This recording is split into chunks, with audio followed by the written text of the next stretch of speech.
Alright, hi there. I know that I said I wasn't going to be using my tablet anymore, and I realized that there may now be that high-pitched whine again.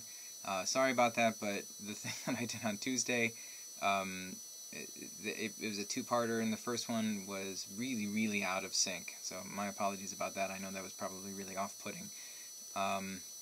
So I'm going back to the tablet, and my solution is just going to be to try to talk a little bit louder so that you can just kind of like turn down the volume a bit to minimize that high-pitched whine, and I'll just kind of freak out my my neighbors and the people who have the office next to me, because I'm basically shouting in my office by myself. So I suppose that's healthy though, and more to the point, it's all about your learning, right? So this is January 31st. The lecture today is about figurative language. It is a continuance of what we've been doing this week with introductory poetic analysis. Although I have to say, having said that, you might have been wondering what on Tuesday was necessarily about poems. It is true that generally people have more trouble distinguishing the poet from the voice within a poem, merely because the genre of poetry is usually understood to be a fairly intimate one. You know, like it's just you and the poet talking to one another. And you don't have necessarily that problem when you're watching a play. You don't automatically assume that the playwright is on stage talking to you. So for a variety of reasons, it's more important to stress that for poetry analysis. But I do want to point out too that the new criticism itself is not solely about poetry, even though many of the new critics were poet critics first. And you can use what I was saying about persona on Tuesday to avoid falling into the trap that the narrator of a novel is somehow synonymous with the author of a novel, because often they aren't. So anyway, by divorcing the author from the text, in other words, by warning us about the intentional fallacy, and by divorcing the reader from the text, by warning us of the affective fallacy, the new critics weren't necessarily speaking about poetry. As you may remember, a lot of my remarks so far have compared novels and poems, if only because I assume more of you have read novels than poems, and that you need some sort of basis of comparison to pay attention to what I'm talking about. Today's lecture is about figurative language, which, like personae, does show up in other genres. It includes poems, and I would say poetry has plenty of figures, but of course it can be useful for any other text that you want to study, and I hope you will make use of it somehow. But actually, this just means that the new criticism is pretty widely applicable to all sorts of literature, which at least to me makes it that much more valuable, at least to have known about, even if you don't wish to become a new critic yourself. All right, so having isolated the text from both the controlling author and the willful reader, the new critics proceeded to develop a more precise vocabulary for describing ways in which the language of texts produces the responses they wish to study. And their main emphases proved to be irony, metaphor, and ambiguity, all of which can be fruitfully investigated by placing linguistic meaning under the extreme pressure of a scrutinizing gaze. And here, of course, I mean that as close reading that we talked about on Tuesday. So the scrutiny is close reading. They're synonyms. But all of these investigations proceed under the assumption that we wish to avoid what Cleanth Brooks, one of the new critics, called, quote, the heresy of paraphrase. I mean, I would agree with you if you said, well, how else should I begin to understand a poem than by, paraphrasing it to myself? And yes, you have to start there, but that doesn't mean that you end there, or that it's the most important thing to get out of a poetic text. Okay? Literature is more than the sum of its plot elements, and it is never enough to simply describe what's happening in a novel or a play or a poem. We must also account for why actions, characters, and themes appear as the text represents them. On the microscopic level, irony, metaphor, and ambiguity can account for a great many textual effects, and your ability to describe those effects accurately can be the difference between a convincing argument and one that leaves your reader intrigued but puzzled. A good rule of thumb is that when you quote literary passages within an essay, and for the most part here that's going to happen during our exams, they will always require a gloss, what I call a gloss, G-L-O-S-S, before they can be considered as evidence. It's not enough to plop down a few sentences in the middle of a paragraph with quotation marks or even a block quotation, and expect and assume that your reader understands the passage exactly as you do, since the language comes from a completely different context than that of an academic essay, and it's your responsibility to account for the figurative effects that are unique to each text. So when you gloss, and this is probably the most important sentence of this passage right here, explain to your audience carefully, step by step, why you think the language from the texts means what you think it means. Okay?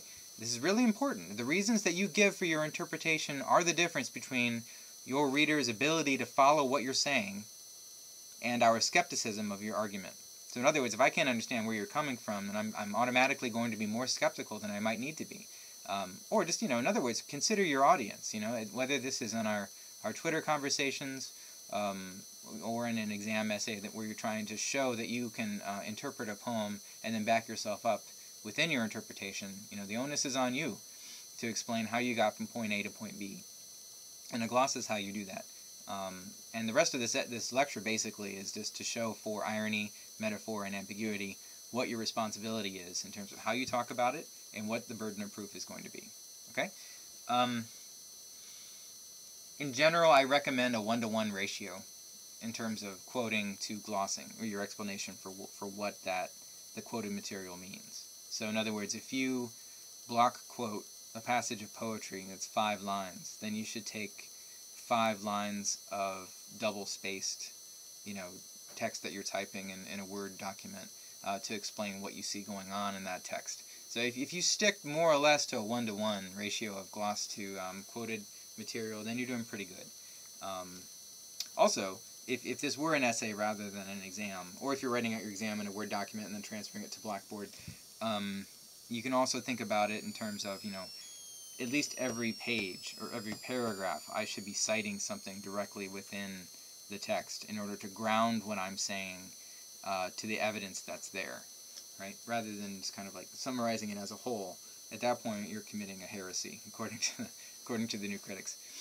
Consider that the figurative qualities of literary language mean that texts are like machines that are constantly generating the possibility of more and different interpretations, either because time is going on and we all read these things differently, or because somebody, somewhere finally notices something in a text that had been there since the beginning, but no one had ever thought to think of or to had the eyes to see it. And frankly, this is a really good thing, since it allows the employment of many English professors like myself, as well as the uniqueness of all of your essays, and the general interest to be had, within any literary conversation. If we all, read a poem or a novel or saw the same film and had exactly the same take on it, we wouldn't need to talk about it. It would just be kind of like, did you get that? Yes, I did. And then you would move on or finish eating your popcorn if you hadn't done that. Although I never really have the popcorn after the opening credits anyway, but that's more about myself than anything else. In general, this is a good thing that we all have different interpretations, and it means that we will have plenty to talk about for ages and ages to come about all of these texts that we care about together, and we may be discovering that as time goes on we like some texts better than others, or the ways that we select the things to study in a class like this may change. First of all, as the wealth of poetry to choose from keeps increasing, and our cultural tastes may change as well. So if we had the same class over in England or in South Africa, or India, then this class would probably have a different list of poems to read, and my analog might be stressing different things within their video lectures. But again, good. It does mean, however, that every time you write about a text, because everyone has the opportunity, at least, of reading a passage slightly differently, you have to be absolutely clear with where you came up with your interpretation. Okay? So the first thing I want to talk to you about today is irony, which a lot of people know about, but very few of us use correctly, at least in the way that we define it. So I went and looked it up. According to the Bedford Glossary of Literary Terms, one of my favorite literary glossaries, irony is, quote, a contradiction or incongruity between appearance or expectation and reality. So I thought something was going to happen, this other thing happened. Irony. The requirement for something to be ironic is a shared assumption that a statement, action, or structural feature should be, or ought to have been, different than what it was. So, if you know the Alanis Morissette song, Isn't It Ironic? This is unfortunate, because if you like that song, I'm about to ruin it for you, maybe, or make you like it better. Rain on your wedding day is only ironic if everyone presumed it would be sunny. Otherwise, it's just, a funny coincidence, and not irony at all. And in fact, maybe this is ironic. The song isn't it ironic includes absolutely nothing that's ironic. It's all just a funny coincidence, I guess, or maybe not a funny one. It's actually just, it would only be ironic if, because you were Alanis Morissette, you always expected everything in your life to go completely perfectly. And so that only works if you also agree that she's a raving egomaniac, which maybe you do. I don't know. But just to be clear, it's all just, funny coincidence. More to the point, irony is always a rhetorical technique, which means it accesses a specific audience who knows things ought to have been different. For example, the audience of a play usually knows more than any single one of the characters who appear only in some of the scenes, right? So since you're watching all of that play, you know both Act 1, Scene 1, and Act 1, Scene 2, and everything else, right? But some of the characters that come on stage will only be, according to what you assume they know, will only have been privy to the conversations that they were present for. That means you have the opportunity to be in on jokes that are a result of what we call dramatic irony.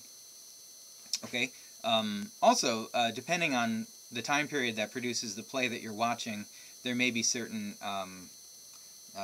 generic features that also allow an audience to be in the know about certain things that some of the characters don't. So, for example, in Shakespeare's plays, he often employs a thing called just a monologue. Sorry. So Hamlet goes out and says, "To be or not to be," and you, the audience, know that Hamlet's thinking about committing suicide, but no one else in the in the world of the play knows that he's thinking about doing that. Also, he's thinking about killing his uncle. Also, he's wondering how he feels about Ophelia. He has a lot of monologues, right? And so you're privy to kind of his consciousness in ways that the rest of the people there, even though the actors themselves who are also on stage, could hear him, the convention is that they don't. And that's a really important thing that we always have to tell students who are reading Shakespeare for the first time, so that they aren't just completely puzzled about why no one else is acting like they know this stuff. So that is those two things are dramatic irony. Okay, but irony is just as present in what we call verbal irony, in which a speaker says one thing but means another. Okay, provided there is someone present to note the discrepancy and not be fooled. Okay, very, very important. There is a difference between irony and a lie. Irony is not a lie. With irony, you want your meaning to be understood by someone present, even if not the person that you are directly speaking to. Okay? You can be talking to somebody and be ironic at their expense, right? But it only works as irony if there is somebody there or present, to whom the joke would not be lost. Okay? That there is some sort of rhetorical connection being made. Characteristic forms of irony include the artful understatement, which is sometimes known as meiosis, or if it's phrased as what we call a contranegative, it's litotes. So that would be if someone asks you how you feel, and you say, and you're just scraping by, it's like, this is a really hard day. But instead of saying, this is a really hard day, you would say, I am not dead, right? And by which you mean, yeah, I'm alive, but this is actually really quite hard. Things are really quite bad, is what you're saying. But there's also the opposite of litotes, which is artful exaggeration, also known as hyperbole, more commonly. And so if someone asks you, how are you doing, and instead of saying, I am not dead, to mean things are really bad, you said, I have never felt as outstanding, but you mean things are really bad. Does that make sense? So the reality is things are really bad, you're just scraping by, and instead of saying, I am not dead, which would be litotes, you say, this is wonderful, but you would have to in some way convey that things are really quite bad, otherwise it wouldn't be irony. Okay? Irony is different from, but related to, both sarcasm and satire, both of which can employ irony, but it houses them. It's bigger than those two terms. Sarcasm, which is sometimes used interchangeably with irony, incorrectly, is the purposefully nasty attempt to injure or ridicule somebody verbally. Okay? So if you're using irony to be mean, that is sarcasm, right? But irony can obviously be not mean. It can just be, it can be like a friendly tease, if you like.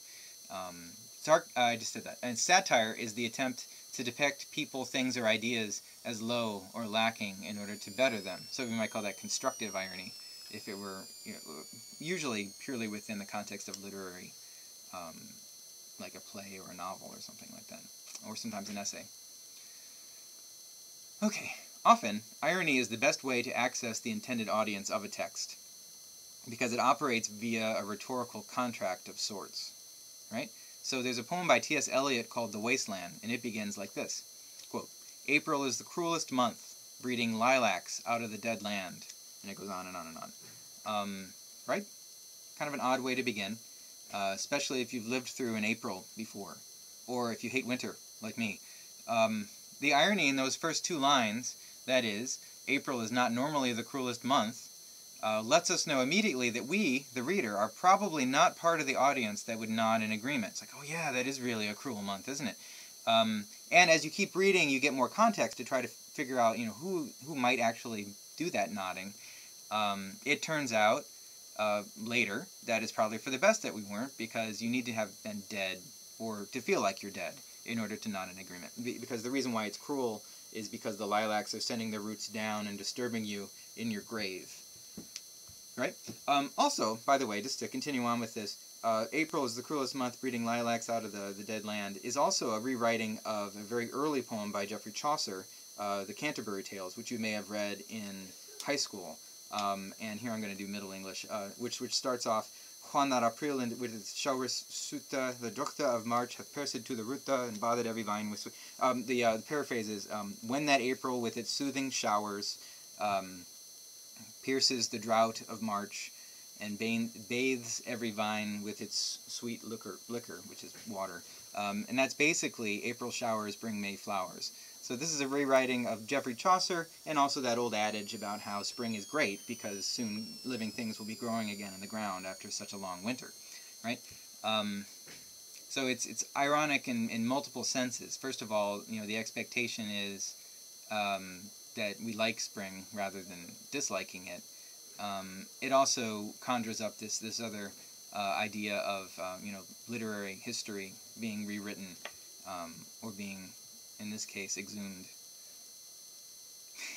Maybe not for the best. Okay, here's another example. Wilfred Owen, who was a soldier in World War I until he died in 1918, has a famous poem called Anthem for Doomed Youth. And it begins with these lines, "What passing bells for those who die as cattle? Only the monstrous anger of the guns." And obviously that goes on too. This is a different type of irony, which we could call situational irony. It depends on the audience of the text having sort of a joint or communal expectation for what a given event was going to have, or what it was going to mean, right? So in this case, Owen is writing for the home front, people who did not fight in World War I, and who had different expectations that he may have shared at one point, but then when he got over to the front, saw that things were quite different. The expectation for the home front, people living at home in England, was that soldiers such as Owen could easily fight and heroically, courageously succeed in the trench warfare of World War I, which those of you who know about the trenches, it actually produced a protracted conflict of attrition in which it became nearly impossible to distinguish yourself as a combatant, because it was after the invention of the machine gun, but before the invention of the tank. The tanks were actually rolled out in 1916, but only in really small numbers. So it was kind of madness to try to walk towards somebody who had a machine gun and was standing in a trench. So you just basically shot at each other over no man's land for 4 years. But you did it as a unit, or rather as like a long line that went from Switzerland up to the North Sea. It was not a good scene, right? So the fact that things were so egregiously different than how everybody expected them to be, that men could die as cattle die, meaning without fanfare, or even like a heroic thank you for giving your life for England, but just kind of like thrown into a hole in the ground. It works to select that guilty home front audience, right? Because you were the ones who sent me over here, Owen is saying. You were the ones with your expectations of glory that made me think this was going to be different than it actually turned out to be. So in other words, anytime you suspect that there is irony going on within a text, and this happens often, what you want to do is you want to be sure to identify what you think is ironic, right? What the expectation was versus what the reality is, and probably most importantly, specify who is the target audience for that irony. Who would recognize it as being irony, right? Because only then can you really be satisfied that this is in fact ironic. Okay? The next two things are about metaphor and ambiguity, but I'm going to turn those into another lecture so that this can be spaced up and uploaded to YouTube more easily. So hold on, I'll be back.